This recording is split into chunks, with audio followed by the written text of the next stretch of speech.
ஒரே ஒரு தேநீர் விருந்து, ஒரே ஒரு நாணய வெளியீட்டு விழா, ஒரே ஒரு முத்தமிழ் முருகன் மாநாடு. இதை வச்சு எப்படியாச்சும் திமுக கூட்டணியை பிரிச்சிடலாம்னு திட்டம் போட்டு வேலை பார்த்துட்டு வருது எடப்பாடி பழனிசாமி தரப்பு. அதை பற்றி தான் இந்த வீடியோவில் பார்க்க போகிறோம்.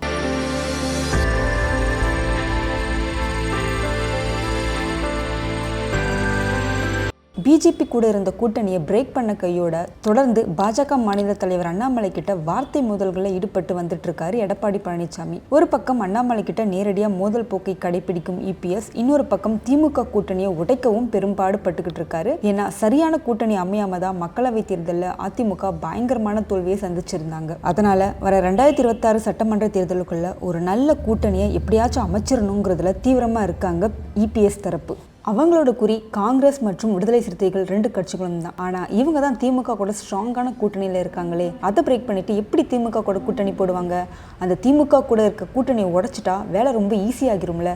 இப்போ அந்த முயற்சியில தான் இறங்கி இருக்காரு இபிஎஸ். திமுக மரியாதை நிமித்தமாக தான் கவர்னர் RN ரவி கொடுத்த தேநீர் விருந்தில் கலந்துக்கிட்டாங்க. ஆனால் அந்த கூட்டத்தை நாங்கள் புறக்கணிக்கிறோம்னு சொல்லி விடுதலை சிறுத்தைகள் கட்சி கவர்னரோட தேநீர் விருந்தில் கலந்துக்கல. இந்த தேநீர் விருந்தை பயன்படுத்தி எப்படியாச்சும் விடுதலை சிறுத்தைகளை ஏற்றி விட்டு திமுகவுக்கும் விசிகாவுக்கும் இடையே மோதல் போக்கை உண்டாக்குற மாதிரி இபிஎஸ் பேசிட்டு இருந்தாரு. இப்பவும் பேசிட்டு இருக்காரு. பேசுறாருன்னு சொல்றதை விட எரியிற நெருப்புல எண்ணெயை ஊத்துற மாதிரி தான் அவர் நடந்துகிட்டு இருக்காரு. அதுக்கப்புறம் அந்த நாணய வெளியீட்டு விழா, அந்த விழாவுக்கு ஒன்றிய அரசோட பாதுகாப்புத்துறை அமைச்சர் ராஜ்நாத் சிங் சிறப்பு விருந்தினராக கலந்துக்கிட்டு நாணயத்தை வெளியிட்டார். அந்த விழாவில் பாஜகவோட முக்கியமான தலைவர்கள் எல்லாரும் வந்திருந்தாங்க. முக்கியமாக அண்ணாமலை முதல் வரிசையில் உட்கார்ந்துருந்தார். இந்த நாணய வெளியீட்டு விழாவை ஆயுதமாக எடுத்துக்கிட்ட இபிஎஸ் திமுகவுக்கும் பாஜகவுக்கும் இடையே ஒரு ரகசிய தொடர்பு இருக்குன்னு கொளுத்தி போட்டு பத்திரிகையாளர்களுக்கு பேட்டி கொடுக்க ஆரம்பிச்சாரு. இது குறித்து பிஜேபி தரப்பும் சரி திமுக தரப்பும் சரி தெளிவான விளக்கத்தை கொடுத்த பிறகும் இபிஎஸ் திமுகவை பாஜகவோட பி டீம் தான் சொல்லிட்டு இருந்தார். இப்படி எல்லாம் பேசினாதான் காங்கிரஸுக்கும் விடுதலை சிறுத்தைகள் கட்சிக்கும் கோபம் வரும், மனக்கசப்பு உண்டாகி கூட்டணி பெரிய ஒரு சந்தர்ப்பமும் வரும்.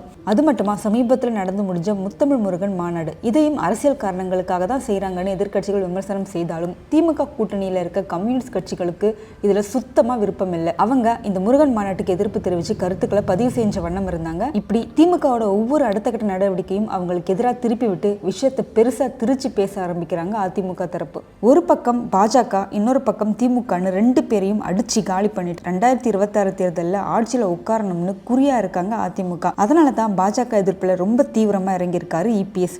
அதுக்காக தான் மத்திய அரசு என்ன திட்டங்களை கொண்டு வந்தாலும் அதற்கு எதிர்ப்பு தெரிவித்து கண்டித்து ஒரு அறிக்கையை விடுவார். தமிழ்நாடு மீனவர் பிரச்சனை, மத்திய பட்ஜெட், வக்ஃபு வாரிய சட்ட திருத்த மசோதா, வயநாடு நிலச்சரிவு, தமிழக பள்ளிக்கல்வித்துறைக்கு ஒன்றிய அரசு நிதி ஒதுக்காதது, இது மாதிரியான பிரச்சனைகளை கையில் எடுத்துக்கிட்டு ஒன்றிய அரசை வன்மையா கண்டிச்சு நாங்கள் பாஜக அரசை கடுமையாக எதிர்க்கிறோம் பாருங்கன்னு மக்கள் மனசுல பதிய வைக்க பிளான் பண்றாங்க. அதே நேரம் திமுக தான் பாஜகவுக்கு ஆதரவாக செயல்படுறாங்கன்னு தமிழக மக்கள் மனசுல பதிய வைக்கிற வேலையும் அவங்க சிறப்பாக செஞ்சுட்டு வராங்க. மேலும் பிஜேபியை கடுமையாக எதிர்த்தா அவங்க இந்த சிறுபான்மை மக்களோட ஓட்டு மறுபடியும் அதிமுகவுக்கு கிடைக்கும்னு நம்புறாங்க இபிஎஸ் தரப்பு. திமுக கூட்டணி கட்சிகளுக்கு இருக்கும் முரண்பாடுகளை தொடர்ந்து பேசிட்டே வந்தோம்னா அவங்க கவனத்தை பெற்று அதிமுக பக்கம் அவங்க எல்லாருமே திரும்ப ஒரு வாய்ப்பு இருக்கு அப்படின்னு ரொம்பவே ட்ரை பண்றாரு இபிஎஸ். அது மட்டும் இல்லாம இப்போ சமீபத்தில் நடந்த அமைச்சர் ஏவா வேலுவின் புத்தக வெளியீட்டு விழாவில் கூட ரஜினி அமைச்சர் துரைமுருகனை பத்தி நகைச்சுவையா ஏதோ பேச, அதுக்கு துரைமுருகனும் பதிலுக்கு நகைச்சுவையா ஒரு பதிலடி கொடுத்தாரு. அதையும் அதிமுக முன்னாள் அமைச்சர் RV உதயகுமார் திமுகவில் சீனியர் ஜூனியர் பிரச்சனை ஸ்டார்ட் ஆகிருச்சுன்னு சொல்லி ரொம்ப பெரிய விஷயமா அதை பேசுறாரு.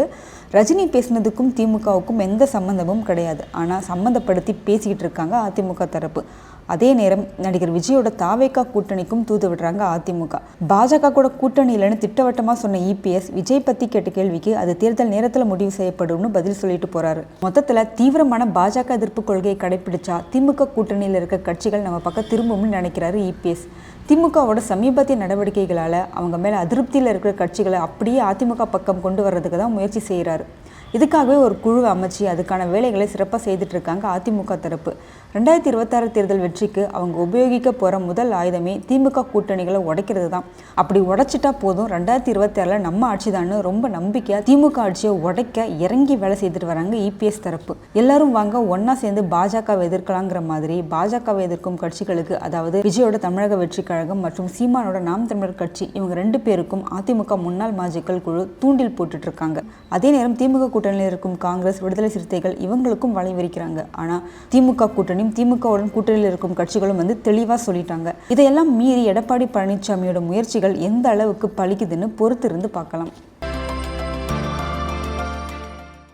இந்தியா. முக்கிய செய்திகளை உடனுக்குடன் தெரிந்து கொள்ள சப்ஸ்கிரைப் பண்ணுங்க, பெல் பட்டனை பிரஸ் பண்ணுங்க.